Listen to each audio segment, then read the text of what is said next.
à tous, bienvenue. Fête de fin d'année, on y est presque. Rime avec ce moment euphorique qui ne se présente qu'une fois l'an. Bien des symboles, entre autres des tenues d'apparat, des plats fumants de tout genre. Libre opinion, l'émission du jour voudrait s'attarder sur ce volet. Que mangeons-nous durant cette période? Des choix conséquents pour notre santé. Au nom de la fête, peut-on se permettre de tout consommer? Mesdames, Messieurs, des éléments d'appréciation avec nos invités du jour. Et ce sera autour du thème période de fin d'année, quel comportement alimentaire utile adopter? Et déjà, à nos côtés, Serge Patrick Zimvoedo, diététicien. Il est auteur d'ouvrages et chroniqueur diététicien. Serge Patrick Zimvoedo, bonjour à vous. Bonjour mon cher ami. En face de vous, une voix qui compte. Monsieur Simplice Ebo.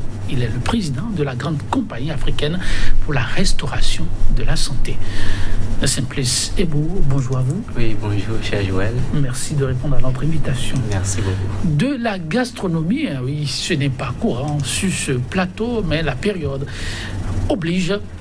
Que faut-il manger durant une période comme celle-ci?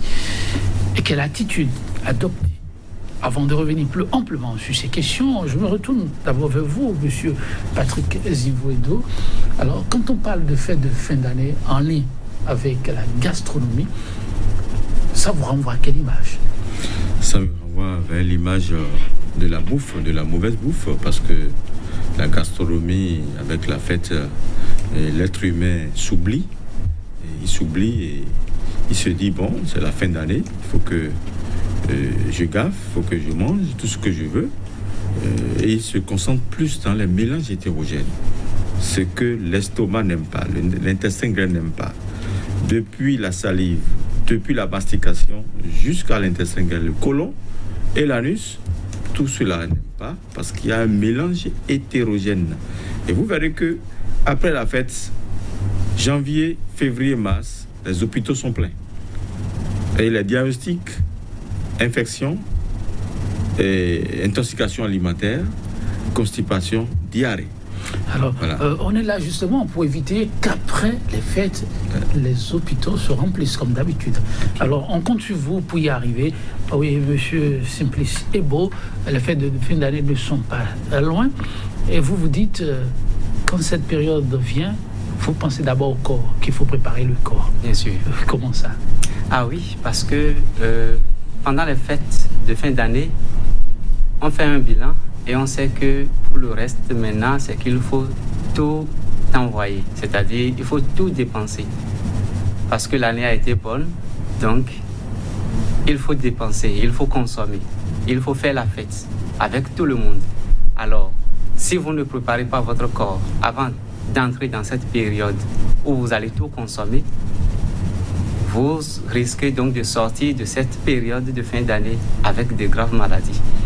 Ça rejoint un peu les propos du diététicien. Alors, comment préparer son corps? On prépare son corps à ce qu'on veut faire.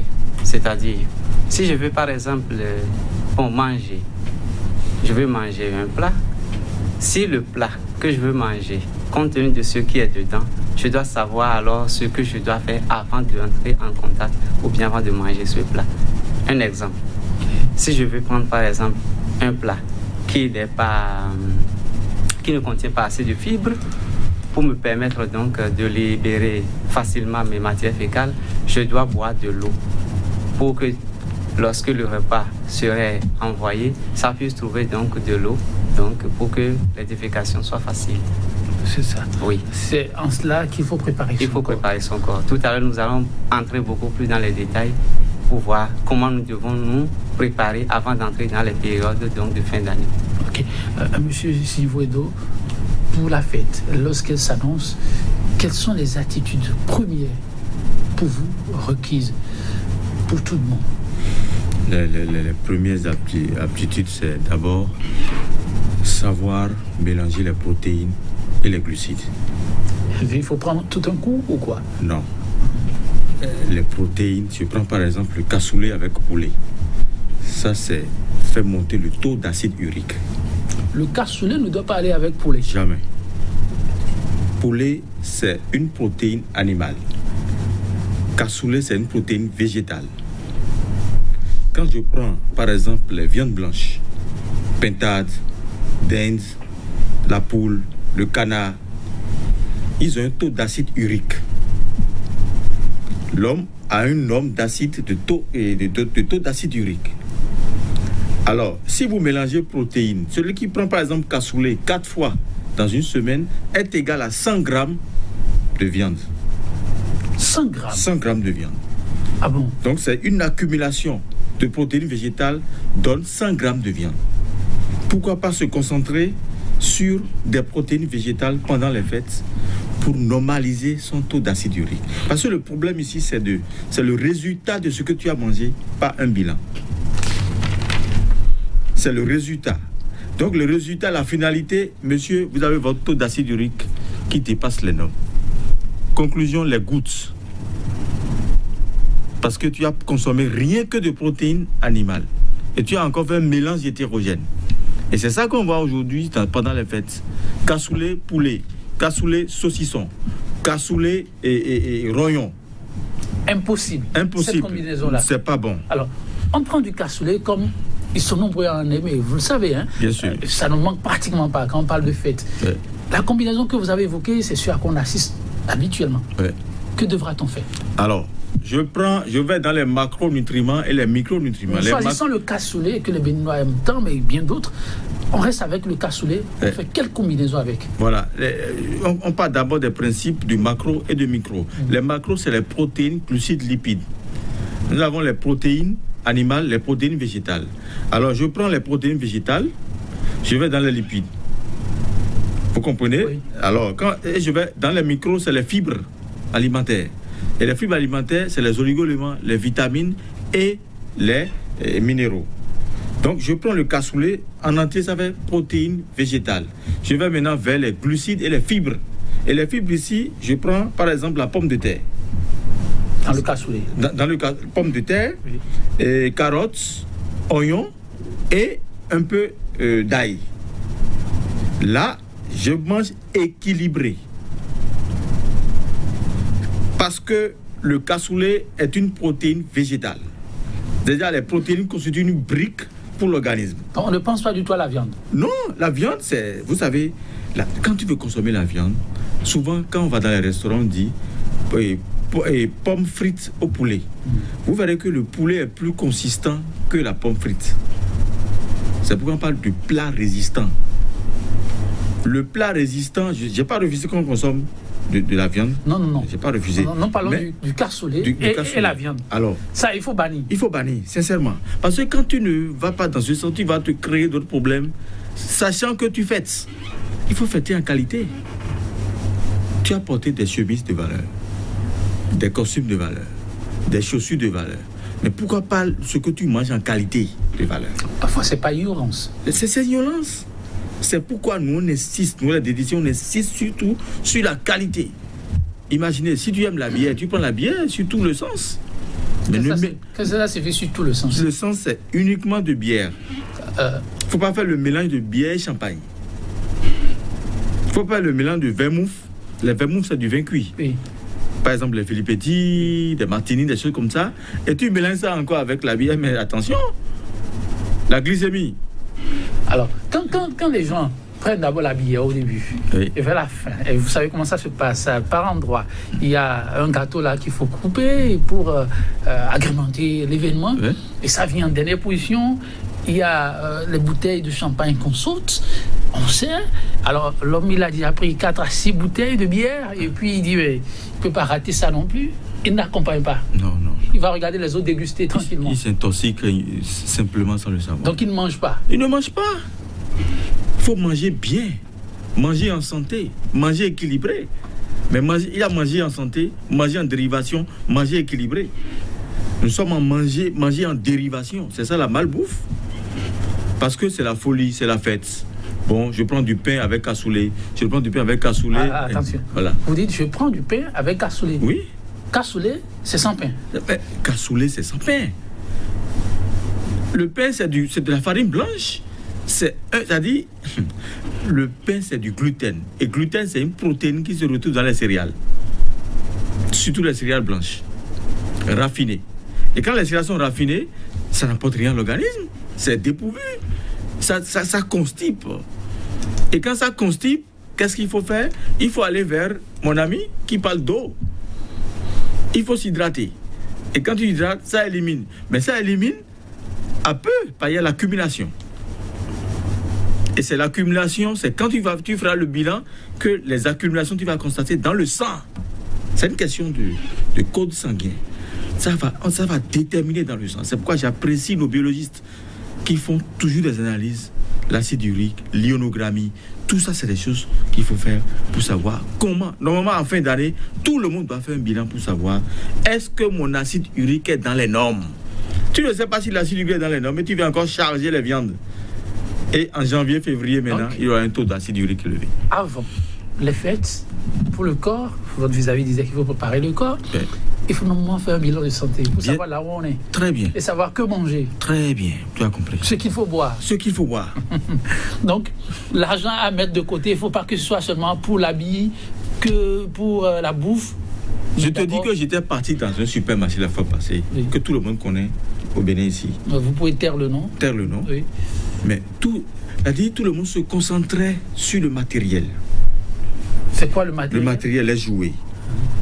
C'est-à-dire les aliments salés, les aliments transformés. Et le panier remplissait rien que des jus de fruits importés, transformés. Ce n'est pas bon? Mais écoutez, les enfants, c'est bon. Pour les jus de fruits? Les jus de fruits, les enfants, c'est bon. Mais les jus de fruits, il y a des colorants. Ah, beaucoup ne savent pas. Il y a des additifs.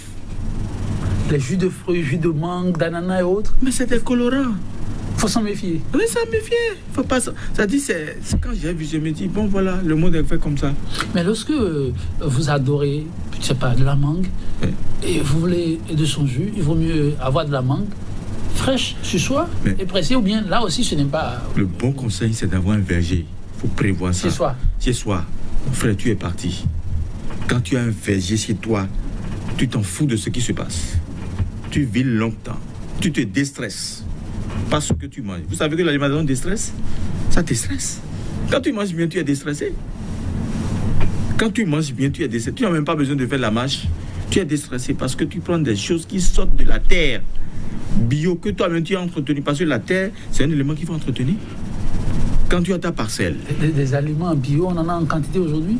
Non, en peu quantité. C'est ceux qui ont compris, qui prévoient une partie dans leur parcelle. La mangue, l'orange, la banane, goyave, tout ça, ça se prévoit. Et quand vous rentrez dans votre verger, vous cueillez votre mangue, vous êtes sûr de ce que vous mangez. Mais on vous produit peut-être du jus de fruits en mangue, c'est pas un problème, vous êtes pressé, non? Vous êtes pressé pour aller au service, prenez le jus de mangue en bouteille et continuez. Mais les résultats sont là après. C'est pas aujourd'hui. M. Givaudo, on doit faire attention, même pour les jus de mangue en bouteille que nous prenons. Bien sûr. Parce que si vous prenez du jus de mangue en bouteille, mesurez d'abord le taux du sucre. Il y a ce qu'on appelle le glucomètre. Quand vous voulez boire n'importe quelle boisson, ayez votre glucomètre, vous allez voir le taux de glucides. Ça s'affiche automatiquement. Ça s'affiche automatiquement. Imaginez que vous consommez ça 4 fois dans la semaine. Allez faire le bilan de la glycémie. Vous verrez que votre taux de glycémie, si vous avez un bon métabolisme, ça va fonctionner. Mais si vous avez un métabolisme lent, attendez-vous à rencontrer un diabétologue à tout moment. Monsieur Simplici, voilà, que manger, comment s'y prendre? On a commencé l'exercice avec votre vis-à-vis, en complément, ou d'autres paliers à partager avec nous? Oui, j'ai beaucoup de choses à partager avec les amis téléspectateurs et téléspectatrices. Vous savez, c'est la période des fêtes d'année. Bon, je vais dire des fêtes de fin d'année. Et on croit que les 25 et 25 décembre et 1er janvier sont des jours à ne pas rater. C'est-à-dire qu'il faut tout consommer. Alors que le reste de votre vie dépend de ce que vous faites aujourd'hui. C'est ça. Voilà. Donc, si 25 décembre contre 24 heures et que 1er janvier contre 24 heures, ça veut dire que c'est des jours qui ne sont pas des jours particuliers, donc qui sont des jours ordinaires comme les autres jours de l'année. Et ce que nous devons manger pendant cette période-là doit être en réalité ce qu'on avait l'habitude de manger compte tenu de notre état de santé. il ne faut pas changer brusquement parce qu'il s'agit de la fête. Sinon, vous allez fêter, ne plus fêter l'année prochaine. Je veux presque résumer là. Vous voulez dire, si on est habitué à faire consommer, je ne sais pas, de la pâte blanche, comme on dit, à son corps, il ne faut pas décider du jour au lendemain de lui offrir autre chose. On peut décider de lui offrir autre chose, mais pas de façon à dépasser certaines limites. Ok. Oui. Si vous préférez, par exemple, consommer un jour de fête, ce que vous n'aviez jamais consommé dans votre vie, parce que vous voulez vous faire du plaisir, alors il faut aller de façon modérée. Ok. Même si c'est votre nourriture préférée que vous voulez prendre un jour de fête, parce que vous aviez accumulé de l'argent pour fêter, ce n'est pas pour cette raison qu'il faut tout dépenser. Il faut aller de façon modérée. C'est ce que je voudrais dire. Voilà. On prend quelques exemples pour que les gens puissent comprendre ce dont on parle concrètement. Oui. Quelques éléments avec nous. Oui, nous savons que tous les aliments que nous mangeons sont constitués en réalité de 6 substances nutritives. Les protéines, les lipides, les glucides, eau, sel, minéraux, vitamines. D'accord. Mais il y en a que 3 qui sont digérés, transformés. Et c'est ces mélanges-là qui fait défaut souvent. C'est-à-dire qu'on ignore un peu comment il faut associer les aliments. Et tout à l'heure, mon ami Zévoïdo disait tout à l'heure que, bon, quand on prend une protéine végétale mélangée avec une protéine animale, que ce n'est pas trop bon. Oui, et c'est vrai. Si vous voulez rester dans ce même sens, il faut rester dans ce sens-là pour le repas-là. Et pour le repas prochain, vous pouvez alors changer et prendre, bon, ce que vous voulez, c'est-à-dire de façon uniforme. Voilà. Donc, je suppose quelqu'un qui veut prendre un aliment ou bien un repas où il y a d'amidon qui va se transformer en glucides. Et il prend en plus donc de la protéine. Si la quantité de protéines est plus élevée que la quantité d'amidon, c'est que il est en train de fatiguer comme ça son estomac. Il est en train de fatiguer son estomac. La quantité d'amidon peut être élevée plus que la quantité de protéines dans le repas là. Là, il ne va pas avoir de problème au niveau de l'estomac. Si l'estomac ne digère pas bien, même si la bouche a fait les transformations possibles, c'est que l'intestin grêle aura de problèmes. 2 problèmes à ce niveau. Lesquels? Oui. Un problème pour pouvoir envoyer ce qui est nécessaire dans le sang et un problème pour pouvoir envoyer ce qui n'est pas nécessaire dans le côlon, c'est-à-dire dans le gros intestin. Et là, il y a un mélange qui va se faire. Si je veux par exemple manger, là je vais tomber sur un autre aspect. Si je veux manger, je sais que dans la journée d'aujourd'hui, j'ai planifié manger de la viande. À quel moment de la journée, par exemple, je dois manger cette viande-là? Parce que c'est de la protéine végétale. Est-ce que c'est dans la matinée ou bien dans l'après-midi ou bien dans la nuit? Ça compte. Ça compte aussi. Beaucoup. Ce que vous allez manger le matin pour démarrer la journée doit être différent de ce que vous allez manger dans l'après-midi et peut-être dans la nuit. Et ce n'est même pas conseillé de manger tard la nuit. Déjà à 21h ou bien 20h30 déjà, vous devez cesser de manger parce que vos organes doivent entrer dans un autre système. Un instant. Merci. Monsieur Zévoïdo, je reviens vers vous. Je vous interromps momentanément. Il y a beaucoup de débats autour de cet aspect, ne pas manger la nuit. Et ils sont nombreux à travailler, parfois tard dans la nuit. Il y en a qui prennent leur repas autour de 0h et plus. C'est très dangereux. Ah bon? Ouais, c'est eux qui me suivent. C'est des gens qui seront alités à partir de 60 ans. 60-70. Après 21h, on ne doit plus manger. Même 21h, c'est déjà trop tard. Déjà, au plus, à 18h, 19h, il faut finir de manger. Ah bon? Bien sûr. Tu peux faire tout ce que tu veux à 19h, 18h. Les soirs, là, c'est les thés pour dormir. Des infusions. Infusion de laurier, de menthe, du chocolat noir non sucré, du jus de citron dilué. Non sucré aussi? Non sucré. Même du gari. Le gari traditionnel. Ça, c'est de chez nous. Ça peut être consommé? Bien sûr. Même à 0h? Même à 0h. Avec un peu de galette? Non, pas galette. La galette doit être non huileuse, parce que il faut prendre peut-être des graines oléagineuses, c'est-à-dire graines de courge, graines de lin grillé, légèrement, acajou, c'est un peu toxique pour certaines personnes. Ou bien tu délais, tu enlèves la première eau, parce que c'est ça qui est un peu acide, et tu prends ça simplement avec de la date, légèrement, de date en poudre, et tu prends ça pour aller dormir en petite quantité. Vous n'avez pas de date en poudre, vous pouvez prendre à l'état nature. Oui, à l'état nature, bien sûr. Vous mettez peut-être... Une date, ça fait déjà au moins 45 grammes de glucides. Hein. Donc on prend combien? Il faut prendre au moins demi, peut-être comme c'est le soir. Ah bon? Pas un au complet? Non, pas un au complet. Peut-être un au complet. Et tu prends un peu de l'eau tiède pour diluer. Ok. Un peu de l'eau tiède pour diluer. L'exercice est complexe, là.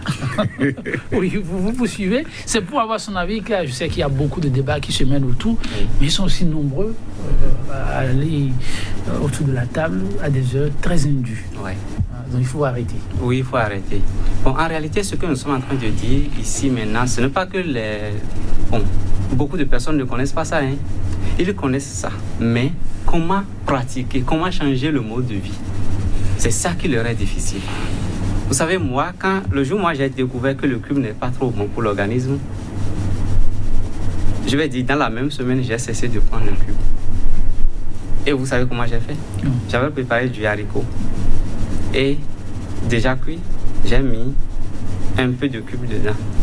Le cube n'est pas cuit avec le haricot là. Ça a fait que ça dégageait une odeur. Et lorsque j'avais pris ça, j'ai vomi. Et depuis là, quand je vois un cube à quelque part, ça me rappelle le vomissement là. Et puis, je dis, je ne prends pas. Même si on met ça dans une nourriture, si la quantité est élevée, je le constate automatiquement. Et ça. Donc, chacun doit savoir que s'il sait que ça là, ce qu'il faisait là, ce n'est pas bon, il doit cesser automatiquement. Ou bien commencer par diminuer jusqu'à cesser. Alors, on est là dans une période où, franchement, ça ne fait que saliver. Oui. Et vous dites qu'il faut savoir y aller. Oui. Ce n'est pas parce que le plat est disponible qu'il faut forcément y aller. C'est ça. Vous avez commencé par développer un certain nombre de théories concernant la combinaison de plats à faire. Alors, on peut poursuivre sur cette lancée? Oui. Donc, je disais tout à l'heure que les protéines animales, les protéines animales doivent aller avec les protéines animales, c'est-à-dire la viande avec la viande. Si vous cherchez de la protéine et c'est dans les végétaux, alors consommez tous les aliments qui contiennent de la protéine. Là, ça fait alors... C'est facile à faire, ce que vous dites? Oui, c'est facile à faire. C'est facile à faire. Ou bien si vous voulez faire le mélange, faites en sorte que, ce qui vient des végétaux dépasse largement ce qui vient des animaux. Et si vous voulez prendre de la protéine végétale, il faut choisir maintenant l'animal. C'est-à-dire, de la viande, il faut choisir un type de viande qui convient à l'organisme humain. Parce que l'organisme humain, jusqu'à encore aujourd'hui, l'organisme humain est naturel. Il ne faut pas prendre des viandes artificielles. C'est-à-dire des animaux qui sont élevés dans un cadre de vie hors de ce que Dieu avait prévu pour eux. Si je prends par exemple le lapin, je pense que c'est le lièvre qui est élevé à la maison qu'on appelle le lapin. Et ce qui est dans la brousse, c'est ça le lièvre. Si vous prenez la viande du lapin, c'est-à-dire ce qui est élevé à la maison, et vous consommez ce qui est élevé dans la brousse, vous allez constater qu'il y a une différence dans le goût. Ça veut dire que ce qu'on a élevé à la maison est, c'est-à-dire n'est plus naturel. Or, l'animal qui est dans la brousse, compte tenu donc des liens qu'il y a entre le corps de cet animal avec la nature, lui-même, il choisissait ses nourritures pour pouvoir vivre. Donc, en réalité, si vous voulez prendre, par exemple, de la viande, consommez la viande des chasseurs au détriment donc des viandes qui sont élevées ou bien des animaux qui sont élevés à la maison, avec de la provence. Oui, ça va être comme l'autre casse-tête. Mais c'est des choix opérés. On va faire un peu de la pratique pour que les gens puissent gagner à travers cette émission, puisque c'est le but d'ailleurs. Monsieur Zivoedo, vous avez commencé par nous parler d'un plat que les gens aiment très bien. On va aller vers un autre, au choix, avant que je n'égrene ce que j'ai bien envie de partager avec vous. Quel autre plat vous avez bien envie de présenter à nos téléspectateurs? Je présente le tiao. Il y a une manière pour parler du tiao naturellement pour être en forme. Et il faut savoir que... ce que les gens appellent communément la pâte rouge en français. Oui. La pâte rouge ici, les gens, vous verrez que quand ils veulent prendre la pâte rouge dans un autre bol, on met de l'huile dedans. Parce que ça, ils n'aiment pas que ça se colle. La pâte rouge, c'est un bon repas. Si vous observez bien la culture endogène, en fond, ils disent bomiwo. Je parle d'une culture, c'est pas que je suis dans les histoires de Jola. Bomiwo. Si vous observez la cuisson de bomiwo, c'est plus naturel que djeo. Le mode de cuisson est naturel. Expliquez-vous pour que les gens puissent comprendre. On étrangle quand vous prenez le poulet par exemple, ou bien la poule. Vous grillez la poule. Il faut partir des modes de cuisson. Il y a un mode de cuisson qui nous rend malade à tout moment. Vous savez, le mode de cuisson, la friture. Le mode de cuisson à la friture. Ça nous rend malade. Ça nous rend malade en permanence. C'est légion, hein? Pour les fêtes. Donc, on doit bannir cela. Je vous en prie, bannissez. C'est très dangereux. D'abord, c'est quelle huile? Les gens disent huile végétale sans cholestérol. Voilà. Le foie fournit de bon cholestérol. Dieu nous a donné déjà le foie qui donne du bon cholestérol. Donc tout ce que tu manges, ça contient de l'acide gras saturé, acide gras polyinsaturé. Et ça te donne de l'acide additif, ça te donne déjà du bon cholestérol. Vous ne voyez pas que quand sur 100 personnes qui font le bilan, il y a toujours 75-80 qui ont mauvais cholestérol. Pourquoi ça? Et pourquoi? Ceux qui consomment du moyo. Moyo c'est quoi? C'est poisson frit. Le poisson c'est quel poisson? C'est du poisson congelé. Vous voulez dire qu'on va éviter ça aussi? Ah, mais attention! Vous m'aidez d'aller au port de pêche, je prends du bon poisson. Et c'est ce que moi je fais à tous mes patients. Quand quelqu'un vient chez moi en régime, il peut payer 5 000 francs.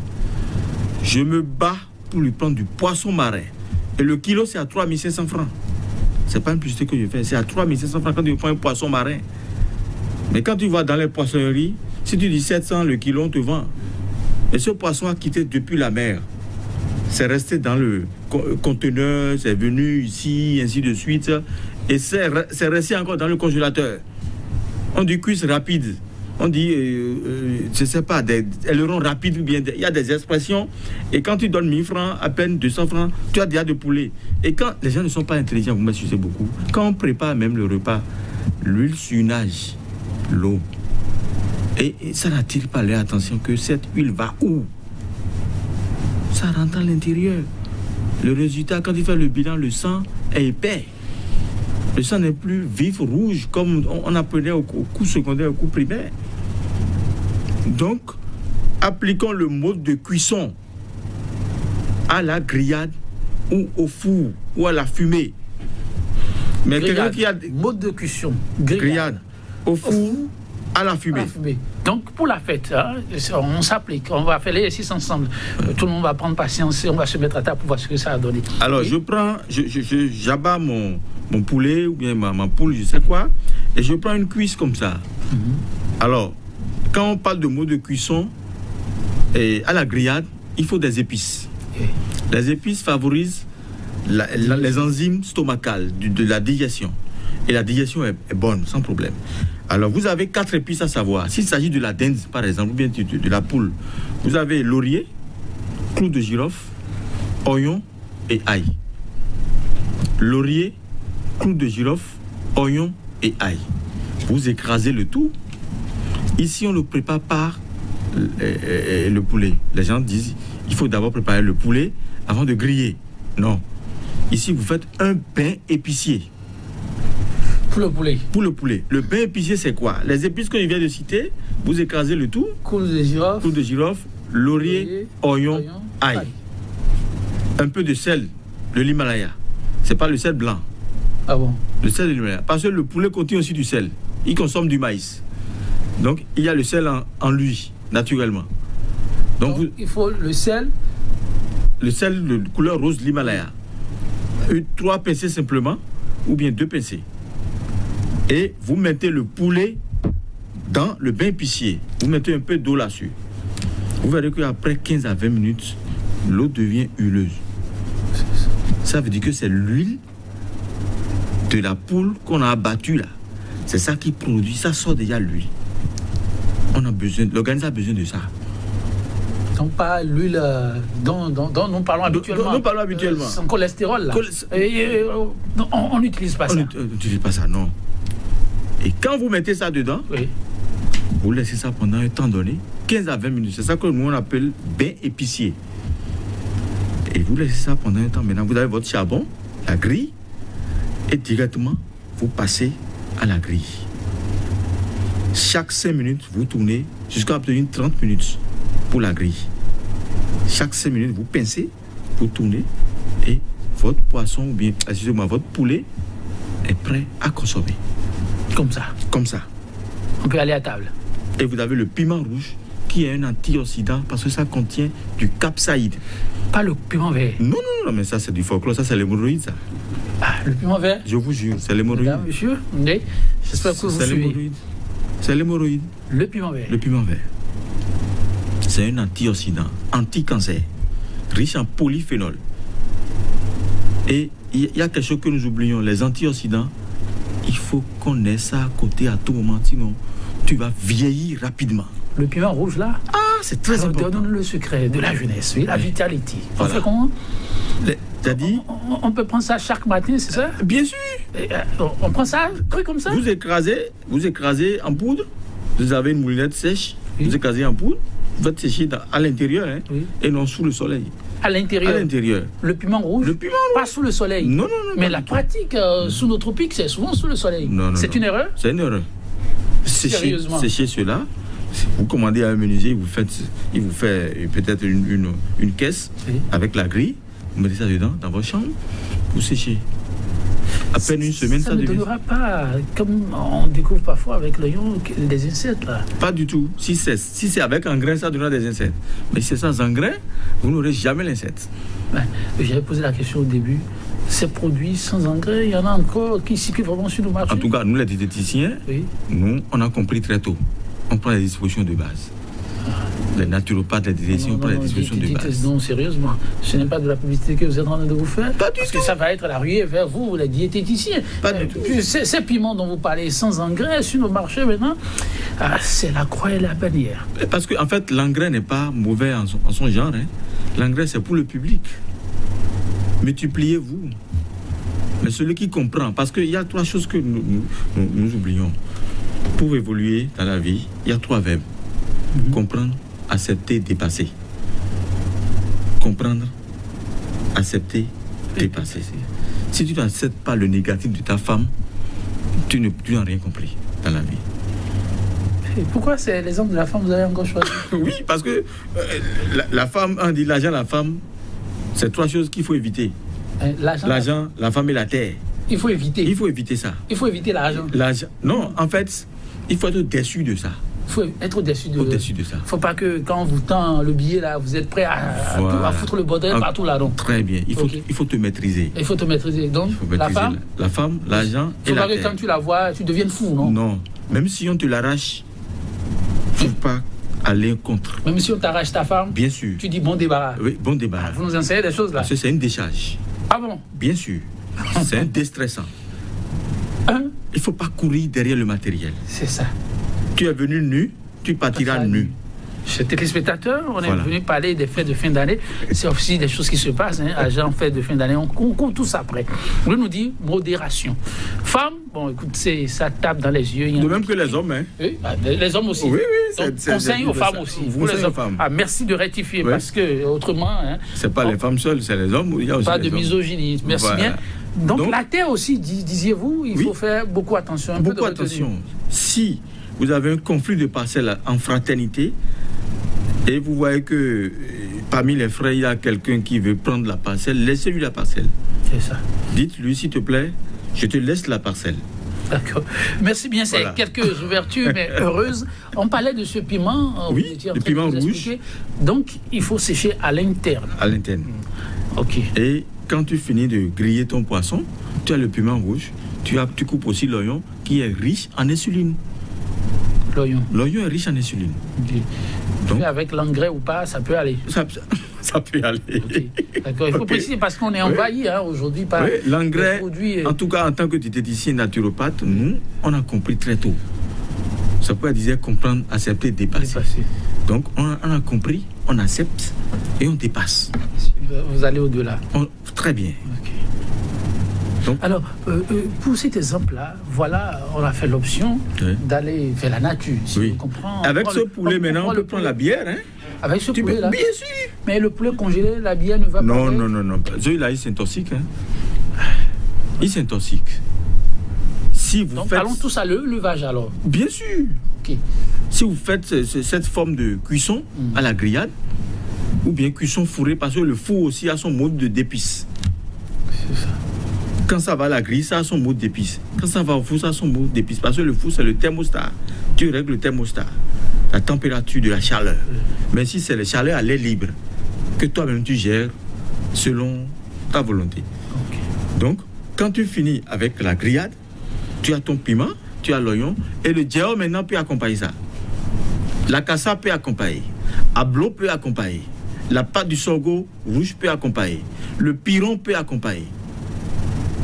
Tout ça à volonté. À volonté. Alors, lorsque l'on veut anticiper, on est parfois débordé. Pour ces fêtes, on a entrepris de recevoir peut-être une vingtaine, une trentaine de personnes. Oui. Ça dépend, c'est vrai que les temps sont durs cette fois-ci.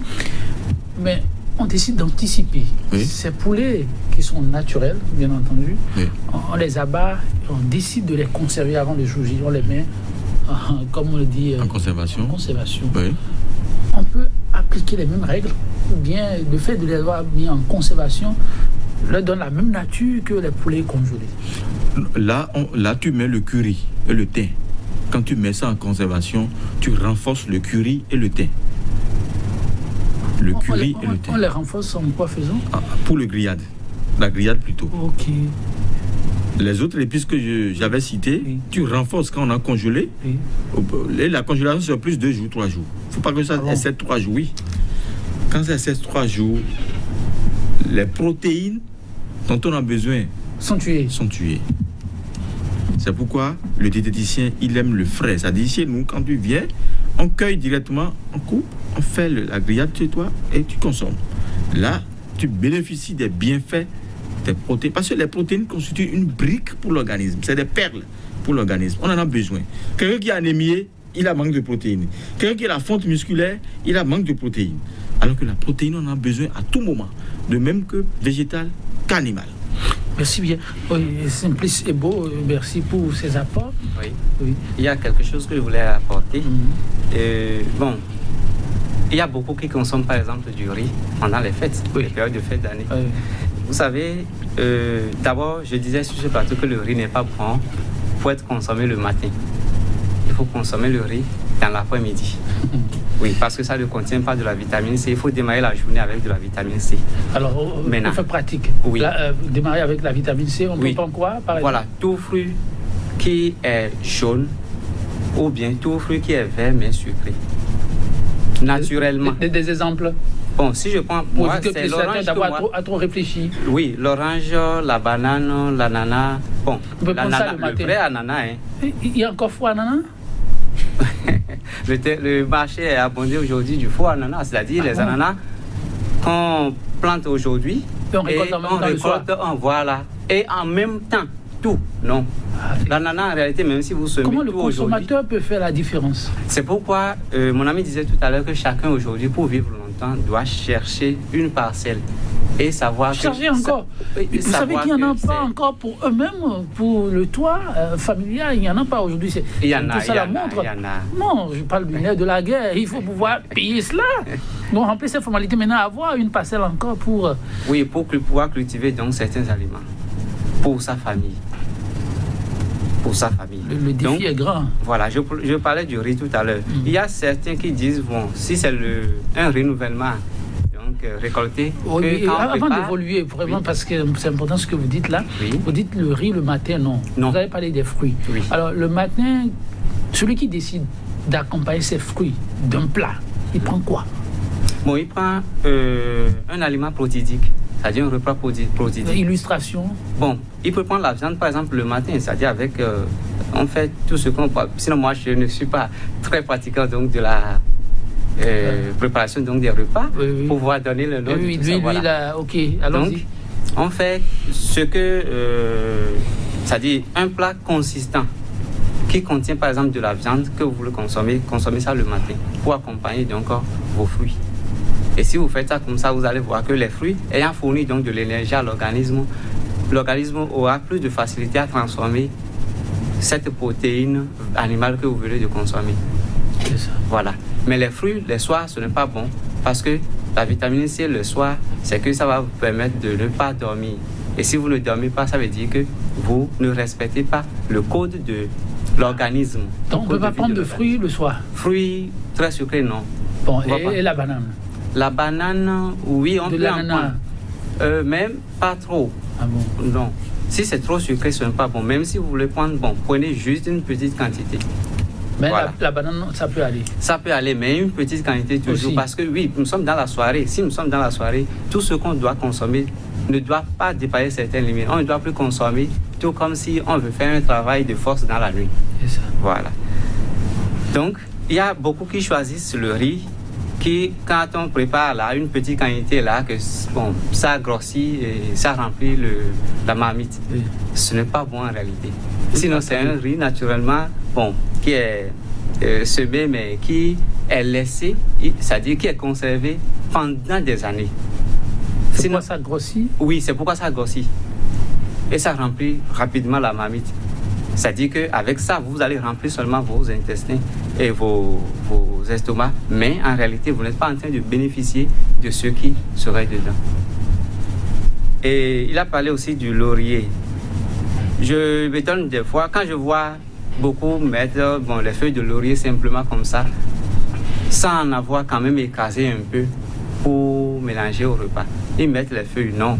Il faut écraser. Il faut écraser. Même si vous voulez mettre des feuilles de laurier pour pouvoir, je vais dire, donner un aspect attrayant donc à votre repas, essayez quand même d'en écraser pour ajouter, donc, parce que ça va permettre donc aux antioxydants, donc de ce que vous allez utiliser pour préparer votre repas là, d'entrer correctement, bien d'être assimilé par l'organisme. Feuille de laurier.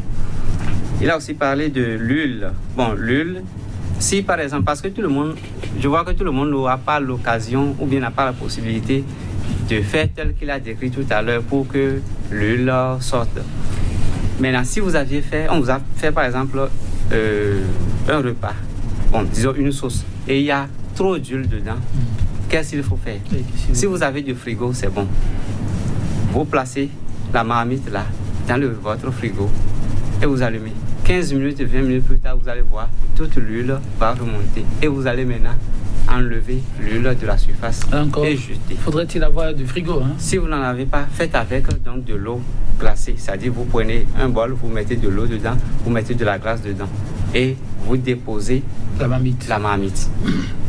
Vous allez voir, l'huile va remonter et vous allez maintenant enlever toute l'huile de la surface. Et ça va rester ce qui est bon à consommer en bas. Et vous consommez.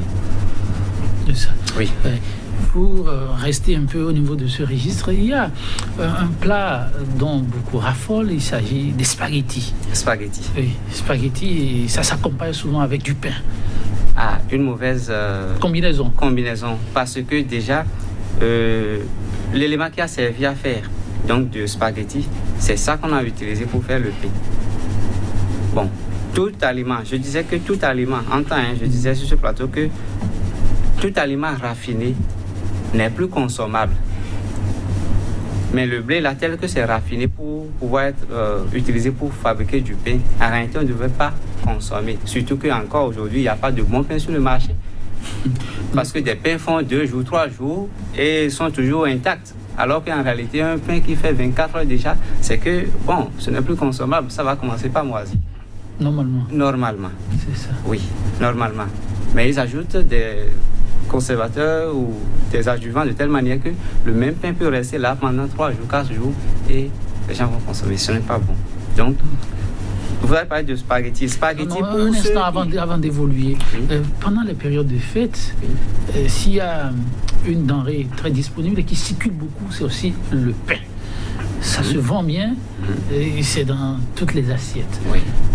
Pour la santé, vous le demandez aux consommateurs de faire beaucoup attention, c'est ça? Oui, beaucoup attention parce que si vous mangez que vous ne déféquez pas, ça veut dire que vous êtes en train de vous faire du mal.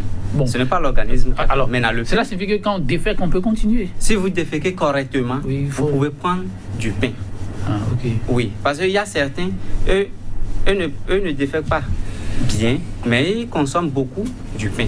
Ça veut dire, déjà, ils n'ont pas compris. Ils accompagnent seulement les autres à prendre du pain. Alors que ceux qui défèquent correctement et qui prennent du pain sont dans le bon sens. Alors, donc, c'est pas parce que Pierre mange du pain qu'il faut que je mange du pain. Non. Il faut faire attention à soi. Il faut faire attention. Donc, le paramètre déféqué ou pas compte. Compte. Ok. Voilà. Mais combinaison avec du spaghetti, non? Spaghetti, non. Et spaghetti, aujourd'hui, je déconseille ça beaucoup. Ah bon? Oui. Parce que, pratiquement, je vais dire, 6 personnes sur 10 qui m'ont présenté des cancers du sein, cancer de l'utérus, là, c'est, je vais dire, des gens qui consomment trop de spaghetti. Et qu'est-ce que j'avais vérifié auprès de ma femme qui avait souffert de cancer du sein? Elle avait souffert. Elle n'en souffre plus. Elle n'en souffre plus. Elle était déjà guérie depuis. Parce que le sein même s'était éclaté. Hein. Et on regardait à l'intérieur, tout le monde criait. Mais moi, je dis, une semaine, je vais faire débarrasser de cette histoire. Et d'autres femmes aussi, que j'ai fait ce truc-là. Donc, quand elle consomme du spaghetti, sinon au début, on ne comprenait pas. Quand elle consomme du spaghetti, là, c'est dans la journée ou le lendemain qu'elle commence à sentir beaucoup plus les douleurs, quand les nodules se formaient. Okay. Mais quand elle n'en consomme pas, il n'y a pas de problème. Jusqu'à un moment où, durant, je vais dire, 2 ou 3 jours, on avait consommé trop de spaghettis parce qu'il y avait une fête, il y avait une cérémonie, et après la cérémonie, nous-mêmes aussi, on avait reçu donc des invités avec du spaghetti. Ça a fait qu'on a abusé donc de spaghetti en ce moment. Et c'est ça qui a déclenché alors. C'est ça. Oui. Bon, on peut dire que son cas, c'est un cas d'abus. Un cas d'abus. Donc, voilà, il faut prendre ça peut-être avec modération. Avec modération. Mais celles qui sont déjà sujettes donc du cancer du sein doivent réduire sa consommation, c'est-à-dire la consommation de spaghetti. Elles doivent réduire ça correctement. Et Dieu sait que pour aller vite, souvent, ces spaghettis, ça ne manque pratiquement pas dans les maisons. On fait à quelques minutes, c'est-à-dire après, on peut servir tout le monde. Et ça tient, ça aide à tenir la route, à tenir aussi la journée. Bien sûr. Oui. Par rapport à la cuisson à ce niveau et aux combinaisons, vous avez quelques apports? Bien sûr, je vais accompagner mon frère soit disant qu'il y a 2 formes de spaghettis. Ok. Il y a le spaghetti à blé dur et à blé tendre. Spaghetti à blé dur. À blé dur.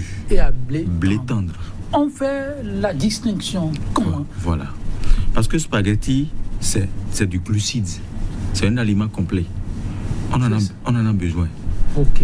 Mais la monotonie n'est pas bonne.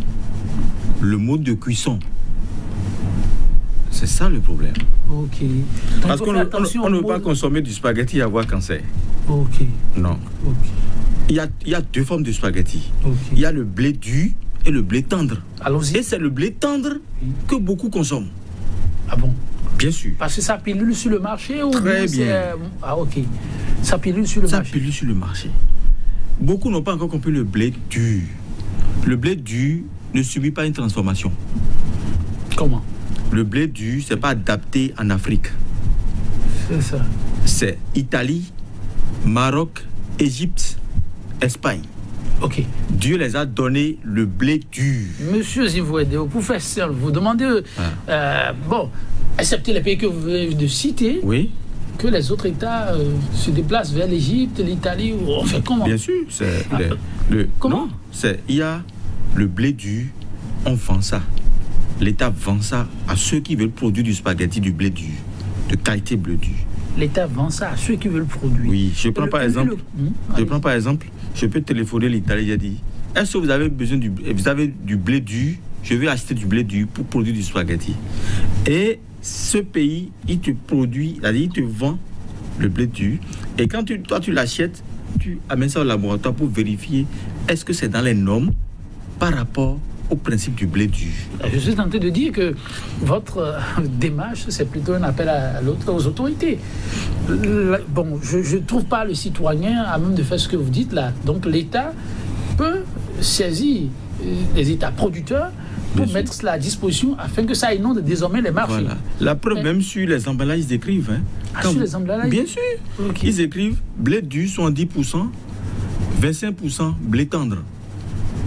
C'est pourquoi quand tu veux acheter au supermarché, si tu as un ami nutritionniste, un diététicien ou un naturopathe, tu l'appelles pour dire accompagne-moi. Nous achetons au marché, supermarché, n'importe où. Nous achetons sans voir ce qu'on achète.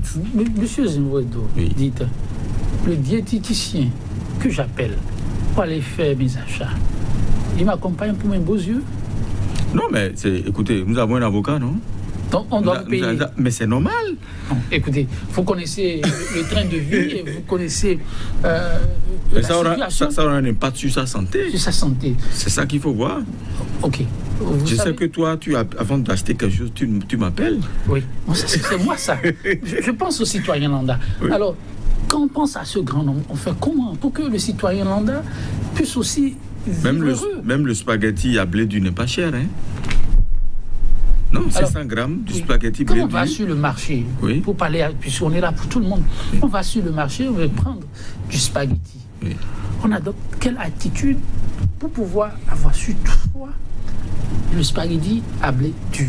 On lit juste ce qui est sur l'emballage et ça suffit, ou on fait comment? Non, vous lisez le nom, on peut appeler un nom ici. Oui. Vous lisez le nom du spaghetti et vous voyez en bas, vous devez voir 100% blé dur.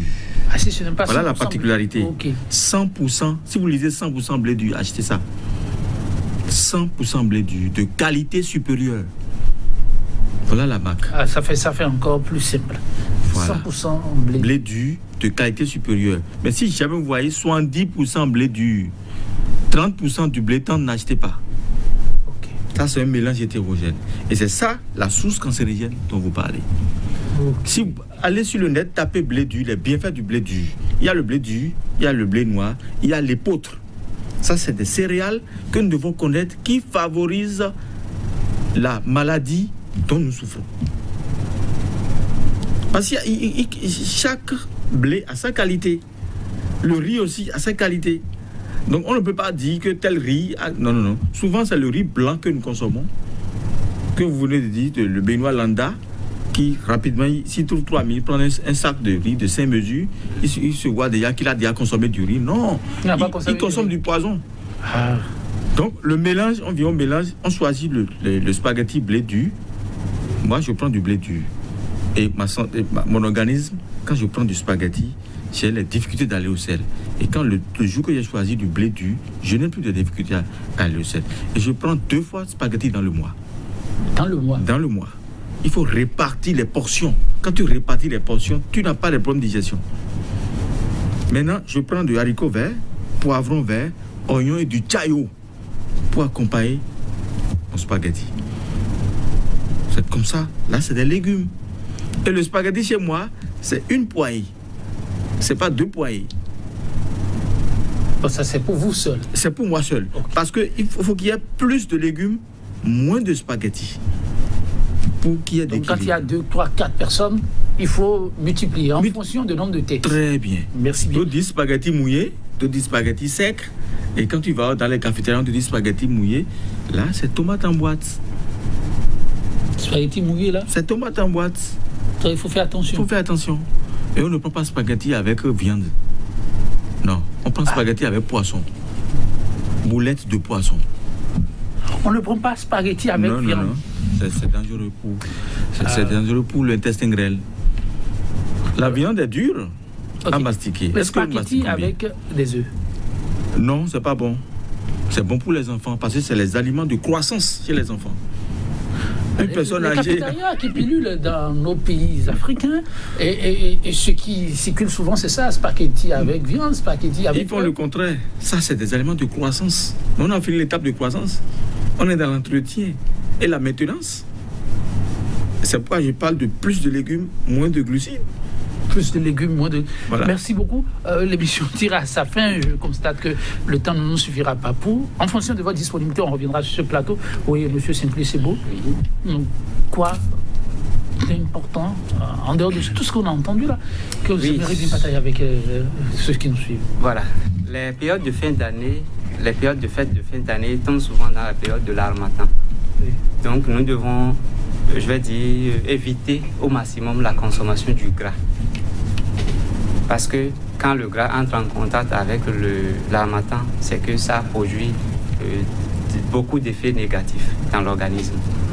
Et pour entrer donc, je vais dire, quand on sort des périodes de fête de fin d'année, il y a 2 exercices que nous devons faire. Le premier, c'est qu'il faut faire vidange, et deuxièmement, il faut faire jeûne. Il faut faire jeûne. Oui. Vidange, ce que ça signifie? Oui, c'est-à-dire quoi? Il faut prendre des tours cycliques à la selle? Oui, voilà. Prendre donc des laxatifs qui vont permettre à l'organisme d'enlever, de faire sortir tout ce qu'il avait consommé de façon accumulée, rapprochée pendant les 2 semaines-là qui sont pour les périodes de fête. Ensuite, il faut jeûner. En plus, voilà, il faut jeûner.